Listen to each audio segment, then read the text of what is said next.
Austríaco, do Distrito Federal. E sem mais delongas eu já vou passar a palavra para o Daniel Marque, que vai fazer uma pequena introdução e depois vai deixá-los com as palestras do professor Ubiratã Iorio e depois com a palestra do Leandro Roque. Então, Daniel, eu vou sair da mesa, deixo a condução dos trabalhos com você e vou ficar lá. Obrigado, desejo-me sorte, André. Bom dia a todos. Para aqueles que não me conhecem, eu sou o Daniel. Eu tenho a honra e muito mais a alegria de coordenar as atividades desse grupo de estudo da Escola Austríaca aqui de Brasília, que é responsável pela organização desse evento. A gente vai dar início agora ao evento 2, o nosso segundo encontro. Ontem à noite a gente teve uma brilhante palestra aqui com o Bruno Garchag. Eu tenho certeza que ninguém mais vai ouvir Chico Buarque da mesma forma, depois da palestra de ontem.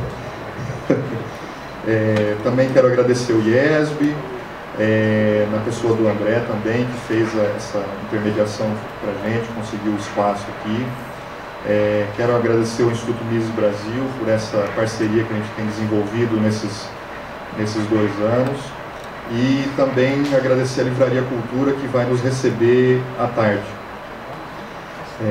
Bom, hoje a gente vai ter a oportunidade de nos aprofundar na questão dos ciclos econômicos. A gente pode identificar dentro da escola austríaca diversas contribuições à teoria econômica, né? O conceito de utilidade marginal, juros e preferência temporal, a origem da moeda, não neutralidade da moeda, a estrutura de capital distribuída no tempo e no espaço, a questão da impossibilidade do cálculo econômico no socialismo, entre outras contribuições, né? A teoria austríaca dos ciclos econômicos é resultado da integração e da articulação dessas muitas contribuições, né? Ela é reconhecida por muitos como a obra-prima da tradição austríaca de pensamento econômico. Hoje em dia, né, por razões um tanto negativas, a crise financeira internacional desde 2008 e a possível bolha imobiliária brasileira, impulsionada pela expansão artificial do crédito, é possível perceber o crescimento do interesse pela teoria austríaca dos ciclos de negócios. Nesse sentido, com o objetivo de refinar o nosso entendimento sobre esse arcabouço teórico, bem como melhorar a nossa capacidade de analisar a conjuntura brasileira, teremos hoje, nessa manhã, palestras com o professor Ubiratã Iorio e com o Leandro Roque. O professor Ubiratã Jorge Iorio é doutor em Economia pela Fundação Getúlio Vargas, presidente executivo do Centro Interdisciplinar de Ética e Economia Personalista, CIEP, diretor acadêmico e membro honorário do Instituto Mises Brasil, dentre outras atividades. Leandro Roque é editor e tradutor do site do Instituto Mises Brasil, traduziu também A Tragédia do Euro, livro lançado em 2012 pela Vide Editorial. Tem publicado diversos artigos sobre análise conjuntural da economia brasileira e internacional à luz da Escola Austríaca de Economia. Quem acompanha com frequência o site do IMB sabe que tão geniais quanto seus artigos são as suas respostas na área de comentários. As palestras de hoje terão duração de 1 hora, acrescidas de 10 minutos para o debate. Eu peço que os questionamentos sejam feitos nesses 10 minutos. E peço, assim, encarecidamente que, dada a nossa pressão do tempo aqui hoje, os questionamentos nesses 10 minutos sejam feitos de forma muito objetiva, para que a gente não estoure o tempo. Depois dessa primeira 1 hora e 10, a gente vai ter 20 minutos de intervalo para o café. O Fernando Quioca, do IMB, vai estar expondo alguns livros ali que ele trouxe, vocês poderão adquirir. E depois teremos a segunda palestra com o Leandro Roque. Bom, já como eu disse antes, a questão da Livraria Cultura, eu lembro a todos que no período da tarde teremos o evento final desse segundo encontro. Estaremos no auditório Teatro Eva Hertz, da Livraria Cultura do Shopping Iguatemi, que fica ali na entrada do Lago Norte, acho que todos conhecem. Para a mesa redonda, Crise Financeira Internacional em Perspectiva, exclamações e interrogações 5 anos depois. A gente vai ter um debate bem interessante com o professor Iorio, com o Leandro, com o Bruno e com o Hélio Beltrão, que está chegando, o Hélio, presidente do Instituto Mises Brasil. Eu agradeço profundamente a presença de todos e passo a palavra para o professor Ubiratã Iotti. Bom dia a todos. Eu começo também agradecendo o convite e parabenizando a iniciativa do grupo de estudo, já pelo segundo ano, né? Dizer que para nós do Instituto Mises Brasil é sempre uma satisfação poder participar dessa atividade.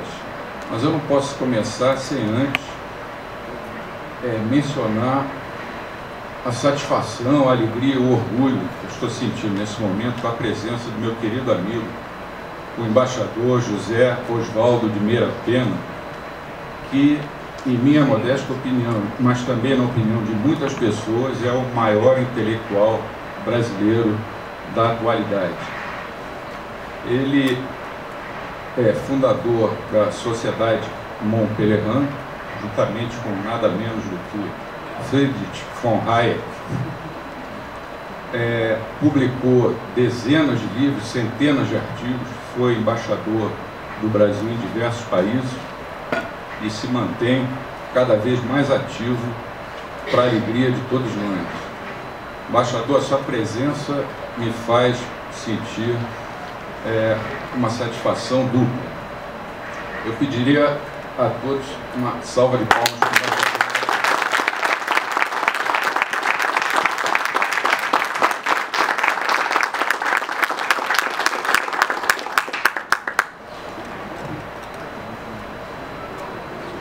Vou falar em pé, porque se vocês não gostarem, vai ter que correr aqui.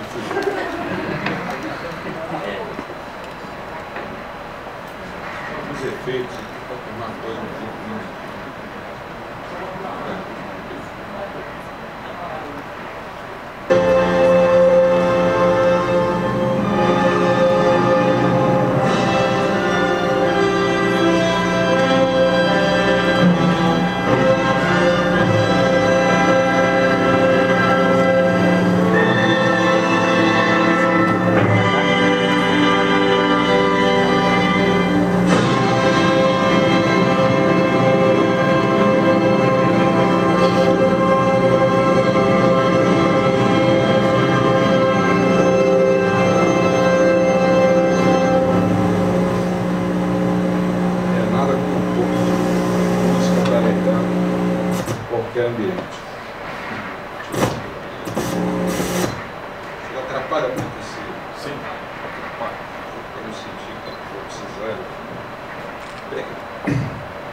O nosso tema é um tema fascinante, sempre foi os estudiosos da escola austríaca, mas com a crise se tornou ainda mais, porque essa crise teve o seu lado bom, está tendo ainda o seu lado bom, que é mostrar que os austríacos lá desde os anos 30 tinham razão e que continuam tendo razão. Nada melhor, esses são os tópicos que eu vou seguir, né? Nada melhor do que comparar os diagnósticos e as terapias das outras escolas de pensamento econômico. Vamos ver os elementos básicos da escola austríaca.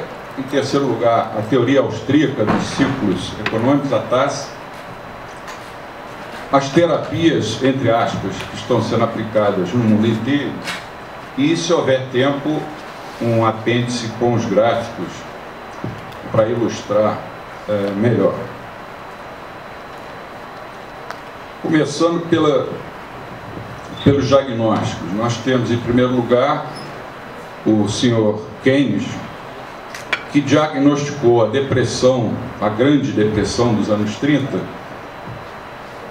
daquela forma: havia poupança demais, investimento de menos, apelou para coisas sobrenaturais, tais como espíritos animais dos empresários. E a terapia que ele recomendou foi a terapia que todos os políticos adoram ouvir. Ou seja, vocês têm que aumentar os gastos, porque isso vai salvar a economia e tirá-la da depressão. O Keynes influenciou o pensamento, infelizmente, econômico até hoje. Muitos o consideram o maior economista do século XX. Eu não colocaria ele nem na quinta divisão, mas infelizmente, as suas ideias se espalharam pelo mundo de uma maneira tal que, até hoje, continuam sendo aplicadas por diversos governos. No final dos anos 40 e início dos anos 50, em Chicago, um grupo de economistas, dos quais o mais famoso foi o professor Milton Friedman, os chamados monetaristas, apresentaram um outro diagnóstico para as depressões e para os ciclos econômicos. O Friedman escreveu, junto com uma aluna, Anna Schwartz, um livro chamado A História Monetária dos Estados Unidos, em que ele pegou um período de 80 anos e mostrou que havia uma instabilidade muito grande na oferta de moeda. Ora ela se expandia muito, ora se contraía também em excesso, mas que a demanda de moeda era estável, no sentido de que poderia ser prevista econometricamente. Foi a época em que a econometria começou a se desenvolver. Então, dado esse diagnóstico, o remédio que ele receitou foi que os bancos centrais deveriam manipular ali, não é no mau sentido não, deveriam apertar o botão da sintonia fina com relação à quantidade de moeda e de crédito. Para o Milton Friedman, a depressão dos anos 30 foi causada pelo Banco Central porque ele foi passivo. Se ele tivesse, a partir de 1929, emitido mais moeda e facilitado mais o crédito, segundo o Friedman, não teria acontecido a Grande Depressão. Quem ler o livro que o Instituto Mises publicou recentemente, a tradução, o livro do Rothbard, A Grande Depressão Americana, vai ver de uma maneira muito clara que esse diagnóstico do Friedman estava incorreto, apesar do Friedman ter sido, ninguém pode negar isso, um campeão também da defesa das liberdades. Mas o nosso tema aqui hoje não é esse, é a teoria dos ciclos. Bob Lucas, nos anos 70, pegou um conceito de 1961, que tinha sido desenvolvido por um econometrista chamado Mood, de expectativas racionais. Então ele é o líder da chamada Escola de Expectativas Racionais, também chamada de os Novos Clássicos. E ele apresenta esse diagnóstico. As crises são provocadas por componentes imprevistos e imprevisíveis nas expectativas. E, finalmente, a nossa teoria austríaca dos ciclos econômicos, ali aparecem o Mises e o Hayek, né? Ela foi desenhada pelo Mises no seu tratado de 1912, a teoria da moeda e do crédito, que na verdade a tradução deveria ser teoria do meio circulante e do crédito, foi aperfeiçoada nas gerações sucessivas.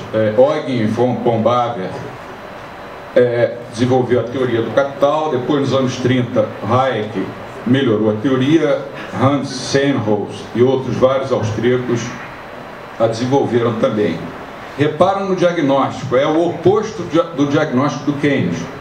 Se para o Keynes as crises ou os ciclos são provocados por poupança de mais, investimento de menos, para nós austríacos é o oposto. As crises são provocadas quando os governos, sem lastro em poupança real, emitem moeda, então ela é causada por poupança de menos e investimento de mais. E o diagnóstico austríaco para a Grande Depressão dos anos 30 foi que nos anos 20 os governos dos Estados Unidos, principalmente o presidente Calvin Coolidge, né, fizeram uma festa no sentido de aumentar, expandir o crédito. Foi uma época de crescimento extraordinário, só que ele não estava lastreado em poupança.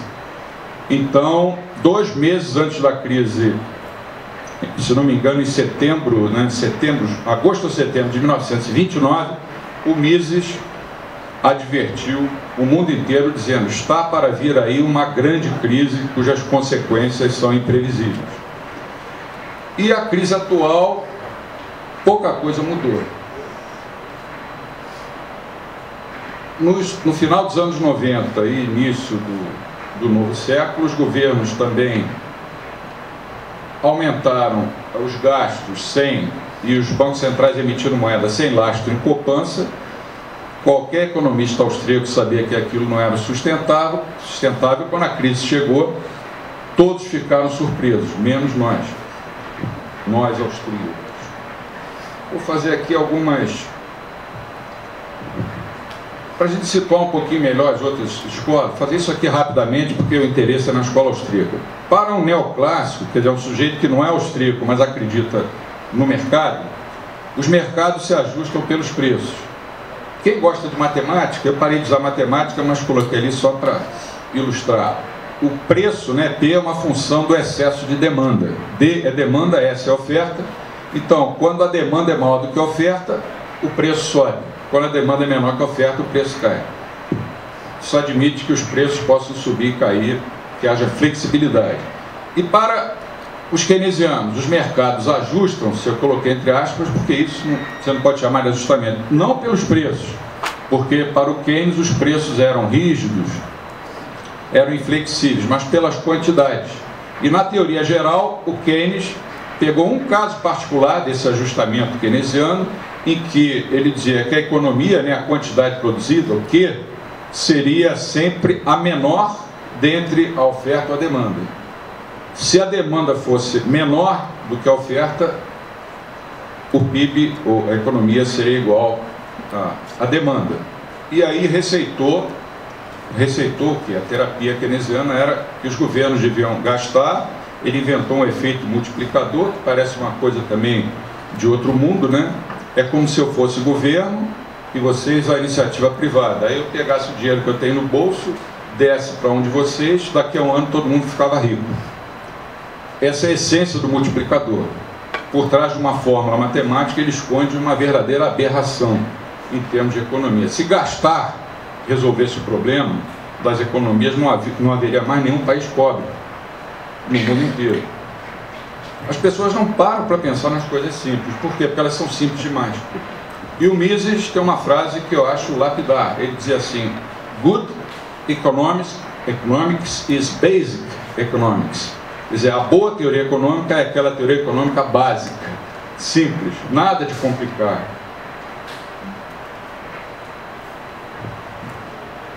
Agora eu vou precisar de um pouquinho de som, então vai.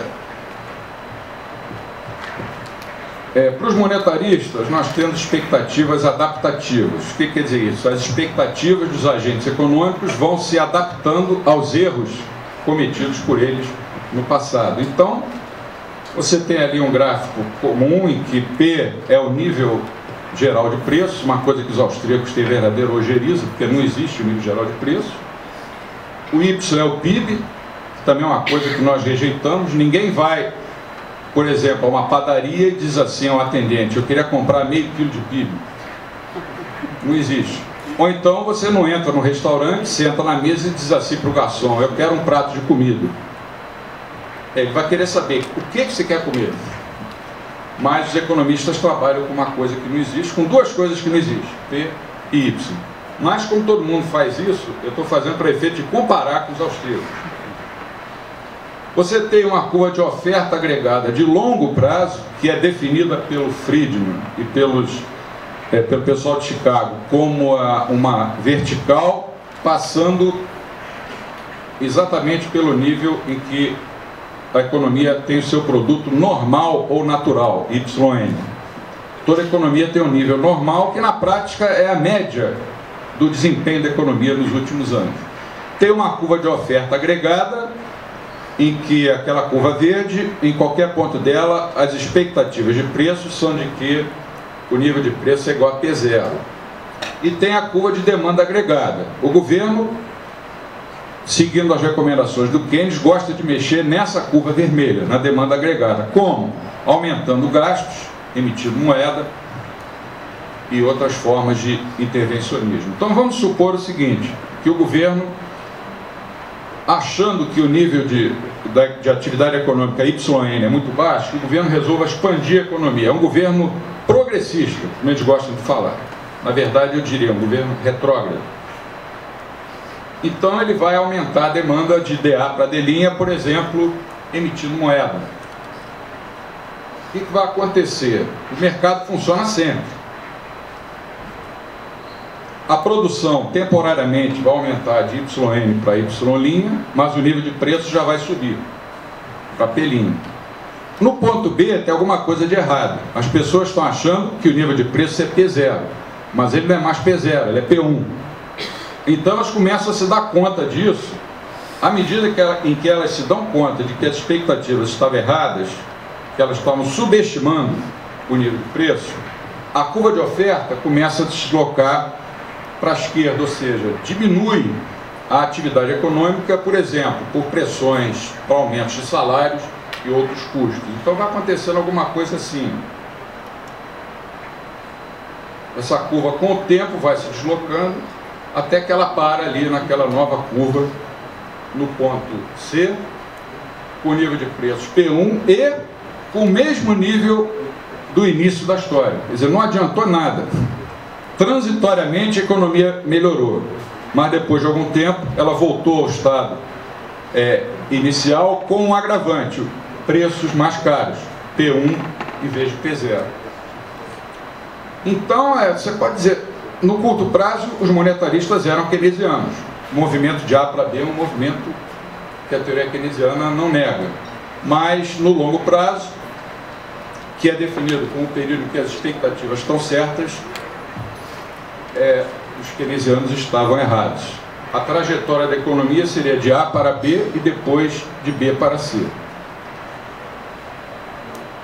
E o keynesianismo ficaria de A para B. As expectativas racionais dos novos clássicos, isso é mais radical ainda,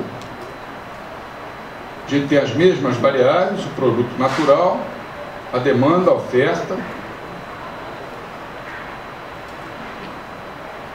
Vamos supor a mesma coisa, que o governo tente expandir a atividade econômica, de DA para DA', aumentando os gastos públicos, por exemplo, emitindo moeda. Junta lá o secretário do Obama com o Bernanke e resolve, vamos estimular a economia. O que vai acontecer? O que é uma expectativa racional?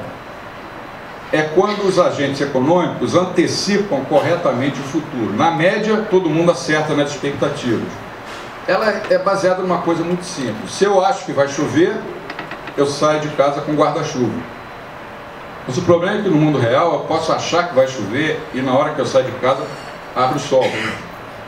Em expectativas racionais, não, todo mundo acerta nas expectativas. Se isso acontecer, é claro que essa política expansionista do governo não vai ter nenhum efeito, nem no curto prazo. A economia vai direto para o ponto C, não passa pelo ponto B. O único efeito dessas políticas para os novos clássicos é aumentar o nível de preços e aumentar a inflação.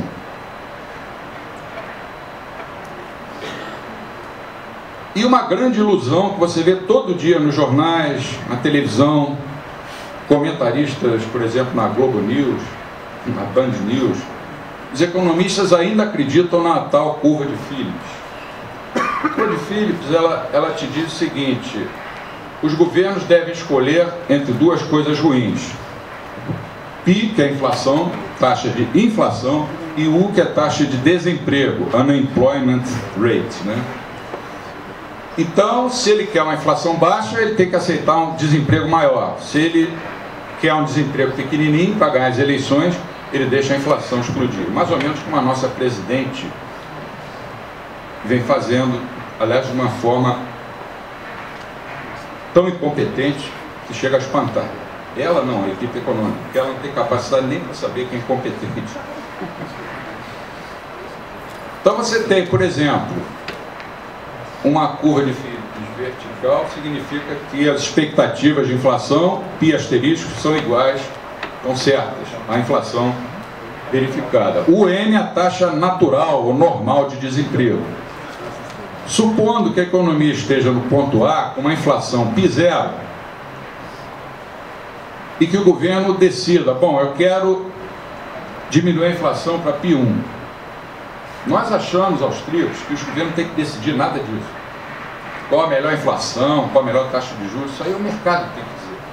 Mas aqui eu estou na macroeconomia, né? Pior é que eu já acreditei nisso. Mas a gente sempre tem tempo de se arrepender dos pecados. O que vai acontecer? Pela curva de Phillips, o desemprego vai aumentar para U', a economia vai de A para B. Mas a curva de Phillips, à medida que as expectativas vão se reajustando para baixo, quer dizer, se o governo for firme na sua política de austeridade, o último exemplo que eu vi disso foi quando o ministro da Economia era um ex-professor meu, de que eu também muito me orgulho, Otávio Gouveia de Bulhões, de 1964 a 67. Eles deram um aperto na economia, a economia teve uma queda muito forte em sua atividade econômica, mas ele preparou o terreno, ele acabou com a inflação na época, que era de 90%. Quer dizer, acabou não, trouxe para níveis civilizados. E preparou o terreno para quem veio depois colher, que foi o Delfim Neto, que deixou o terreno todo estragado até, aliás, para o seu sucessor. Então a curva de Phillips vai se ajustando para baixo e vai parar naquela nova ali, a trajetória da economia de A para B e de B para C. Ou seja, quando o governo adota uma política anti-inflacionária, vamos dizer, correta, no sentido de apertar os cintos, no início você tem algum desemprego, é o efeito colateral, mas depois a inflação cai e o desemprego volta ao seu nível normal. A teoria austríaca dos ciclos mostra claramente que não existe esse dilema, esse conundrum, ou trade-off, entre inflação e desemprego, porque o Hayek, já nos anos 30, mostrou claramente que o desemprego é consequência da inflação, quer dizer, o contrário do dilema da curva de Phillips. A curva de Phillips diz, você tem que escolher entre assistir um jogo da terceira divisão e um jogo da quarta divisão. O Hayek diz, não, o jogo da quarta divisão é consequência do passado, porque o time caiu para a quarta divisão. Dizendo em outras palavras, a indigestão é consequência de alguma coisa que você fez antes, você comeu demais. Não se pode comer demais sem ter indigestão. Inclusive essa frase é do Hayek, né? Ele dizia assim, ele chamava de a glutoneria é a consequência inevitável. A glutoneria vai gerar depois de algum tempo inflação. E o que é a inflação? Para 99% dos economistas, inflação é definida como um aumento contínuo e generalizado no nível geral de preços. Isso para nós austríacos é o termômetro, é o que mede a inflação. A inflação para nós, quem leu as 6 lições do Mises, uma lecture que ele fez na Universidade de Buenos Aires, e se não me engano em 1957, ele define a inflação da seguinte forma. Ele começa dizendo, por que as batatas são mais baratas do que o caviar? Ora, prossegue ele, porque existe uma quantidade de batatas muito maior do que a quantidade de caviar. Da mesma forma a inflação, quando existe na economia mais moeda do que deveria existir, ou seja, quando os bancos centrais, que são os responsáveis por isso, emitem moeda, quando aumenta o crédito sem lastro em poupança, isso para nós já é inflação, embora só vá aparecer nos índices de preço, às vezes meses depois. Essa inflação que está aparecendo agora no Brasil foi plantada lá na época da reeleição da Dilma, na campanha eleitoral, quando o Banco Central começou a diminuir a Selic a cada reunião, com o objetivo de melhorar o desempenho da economia e reeleger a presidente. Eu faço questão de falar presidente. E reeleger. E conseguiu reeleger. Então agora você tem as consequências, eles não sabem por quê. E finalmente, né, os neoclássicos das expectativas racionais, eles chegaram a um ponto de sofisticação tão grande, são modelos matemáticos ultra sofisticados, em que eles imaginam que as expectativas são tão racionais que você pode trazer o futuro para o presente. Por exemplo, hoje você pode decidir que vai comprar um apartamento na quadra tal aqui em Brasília no ano de 2028. Que é uma coisa completamente absurda. Então eu tenho aqui o eixo do tempo, né, que é a única forma de representar o tempo é colocando o eixo, embora isso não seja muito próprio, e tem um mercado no momento do tempo, TJ, TN, TS,